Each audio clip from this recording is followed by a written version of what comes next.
Hello，大家好，我是瑞。那今天呢，我想跟大家聊聊负债。就是我有一个暴论啊，那就是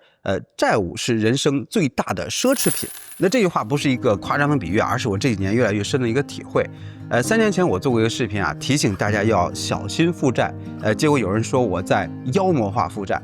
不过我理解啊，就是当时的市场环境好，利率低，股市繁荣，很多人杠杆拉满赚大钱，更愿意去合理化负债。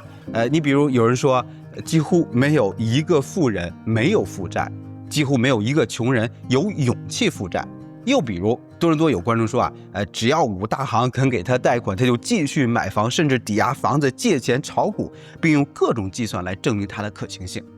但这3年间发生了什么呢？加息、通胀、股市的波动、失业率上升，多地房地产市场走低，很多人终于意识到啊，债务并不像他们想象中的那么可负担。那我说这些并不是想说一句 I told you so， 而是因为前阵子我做了一个视频，提到gap year 可能是送给自己最好的礼物。那结果评论区有种声音获得了高赞。那有人说啊 gap year 是有钱人的奢侈品，有人说没有存款 gap year 根本不可能，还有人说不是每个人都有资格去 gap year 的。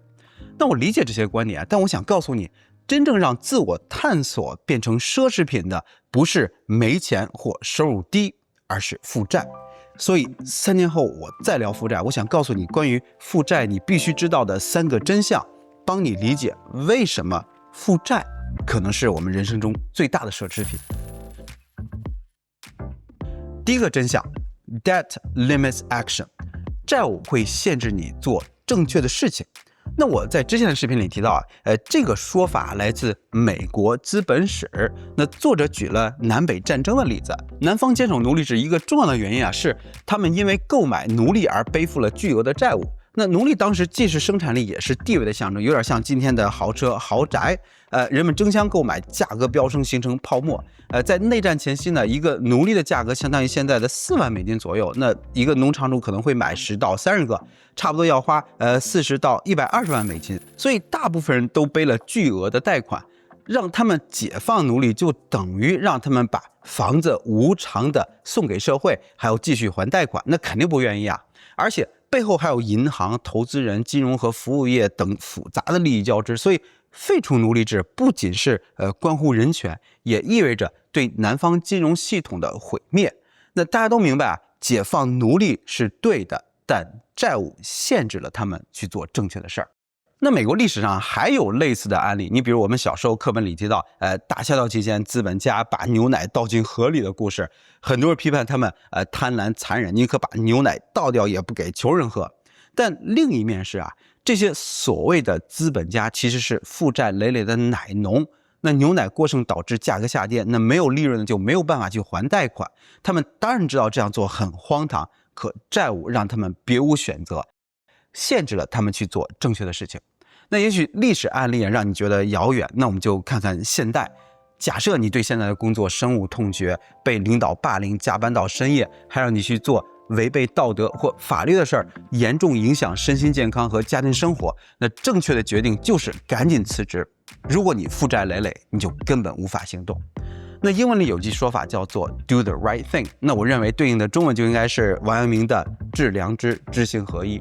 如果你倾听内心的声音，你会发现每天有很多正确的事情要做，但仔细想想，这其中又有多少是因为债务的束缚让我们无法做到致良知，知行合一呢？那这是我们个人层面，如果上升到社会、政府或者国家层面，你也会看到每个阶层都可能因为负债而做不成正确的事情。你比如很多政客在上台之前都承诺要减税，这是正确的事儿，但是上台之后往往做不到的原因之一就是政府欠债太多，限制了他减税的可能。那金融危机里啊，让危机制造者破产是对的，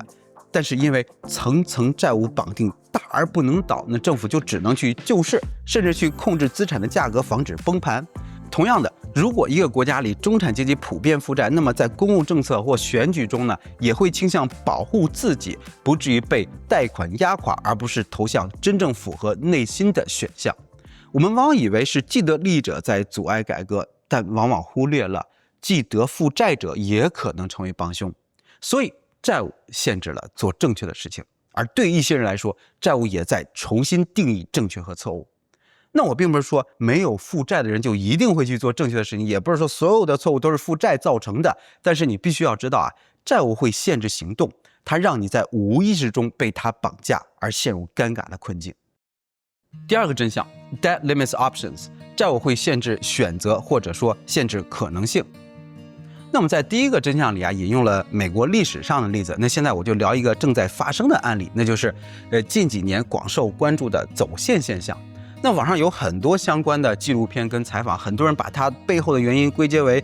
政治、意识形态或者经济环境造成的失去希望。但让我惊讶的是啊，极少有人提到个人债务，即使是提了，也往往就是一笔带过。那我的意思是啊，如果我去采访那些走线客，我一定会去问一个很具体的问题，就是你欠了多少债？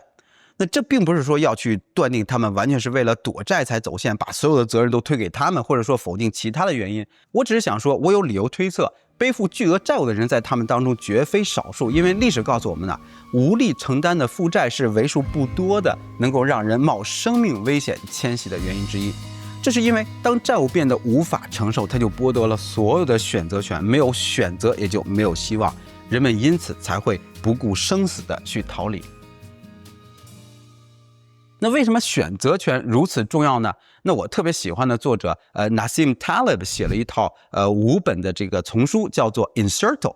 意思呢就是不确定性。那第一本 Fooled by Randomness 呢，讲的是这个世界本质就是混乱无序充满随机性的，那我们根本无法预测。第二本 The Black Swan 提出了命运的28法则，少数事件决定大多数的结果。坏消息是，这些决定命运的事件呢，往往是无法预测无法控制，它们被称为黑天鹅。那我们应该如何面对这些黑天鹅事件呢？Taleb 在 Anti-Fragile 里呢给出了答案，就是我们要变得反脆弱，别想着预测、控制甚至躲避黑天鹅，反而要主动去拥抱，甚至创造那些对自己有利的黑天鹅，并从中获益。那对个人来说，创造有益的黑天鹅，关键在于敢于冒险，敢于试错，拥有更多的选择权。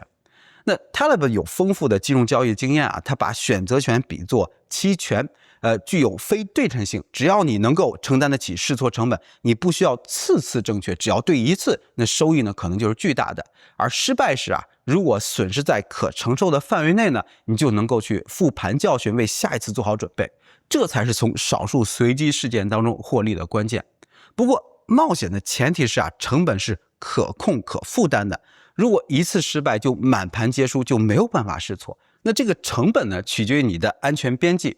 存款和储蓄可以增加安全边际，负债则在消耗它，让选择变成奢侈品。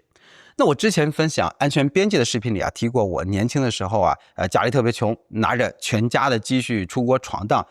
看上去像是在走钢丝。但是现在回头看，我其实是有2层安全边际的。一是我当时年轻，有足够的时间翻盘；二是家里没有欠债，甚至有少量的存款，所以我的风险在可控的范围内。如果我当时背着巨额的债务，父母疾病缠身，就算年轻也无法随意试错。这就是负债把一切变成奢侈品的原因。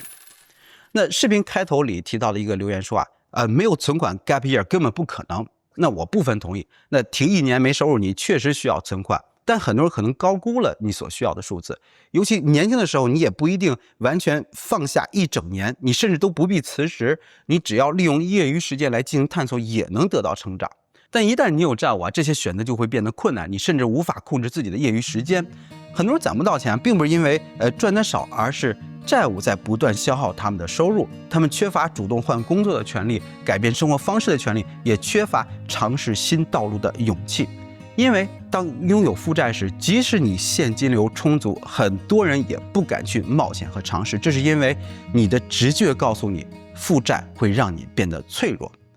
那这就是债务的第3个真相 ，Debt makes you fragile。反脆弱中啊，Taleb 说，风险、机遇和黑天鹅都不可精准的预测，但有一样东西能够100%的判断某个系统或个人是否是脆弱的。那判断方式很简单，你就看他是否能够经得住冲击和风险。那如果一个人负债累累，我们几乎可以肯定他是脆弱的，因为债务很难抵御外部环境的动荡。那把这个结构应用到个人财务上，Taleb 认为拥有存款和选择权能够让人趋向坚韧或反脆弱，而负债往往把人推向脆弱端。那这个道理其实并不复杂，许多人之所以喜欢举债，是因为它能够发挥杠杆效应，用更少的钱办更大的事儿。但是他们往往忽略了杠杆的另外2个属性。第一，杠杆的维持呢，需要多重利好条件同时存在，只要其中的任何一环出现波动，杠杆就会失衡。你比如在利率低、房产和股市都向好、个人收入稳定、宏观经济强劲的时候，很多人都敢于举债，但是他们忽略了这些利好必须一起出现才行，这本身就是小概率事件。我们常说福不双至，说的就是这种极佳组合的情况并不常见。但这句话还有后半句，叫做祸不单行，说的就是只要刚才的那些利好中有一项开始恶化，大概率其他的条件都会一起下滑。你比如利率上升、资产缩水、股市大跌、经济衰退、收入锐减，甚至失业同时发生。我相信这几年的市场动荡让很多人都体会到了这种多米诺效应。那杠杆的第2个属性是呢，它越加越大，两头越来越重，就会变得越来越脆弱，甚至可能突然的断裂。那对个人而言呢，为了支撑日益增多的债务你必须要投入更多的时间和精力去获取现金流。那这种压力呢，随时可能会压垮一个个人或者生意。那在国家层面也是如此政府无法永远靠印更多的钱、收更多的税或借新债还旧债来支撑这个杠杆。一旦杠杆断裂，就可能导致通货膨胀、货币贬值，或者说信用崩塌。那这就是为什么说负债会让人变得脆弱。那我很清楚这时候肯定有不少人想用负债带来成功的案例来反驳我，但我依然要强调，我的讨论并不是在妖魔化负债，更不是在推导负债必然导致失败。我所关心的是负债可能存在的那些副作用。因为毕竟这个世界上鼓励你借贷的人太多了，鼓励借贷几乎是当代社会和系统的默认设置，就好像你去使用一款软件的时候，必须在那个用户协议上去点击同意一样。我们大多数人只想着这个软件的好处，但不去读具体的细则。所以这个世界不需要再多一个人给你讲债务的好处了。我做的就是帮你去读一读这个协议，尤其是那些被放到了最后用小字标出来的副作用。That limits action.That limits option, and that makes you fragile. 这些就让债务成了我们人生里最大的奢侈品。OK， 感谢大家收看，我们下次再见，拜拜。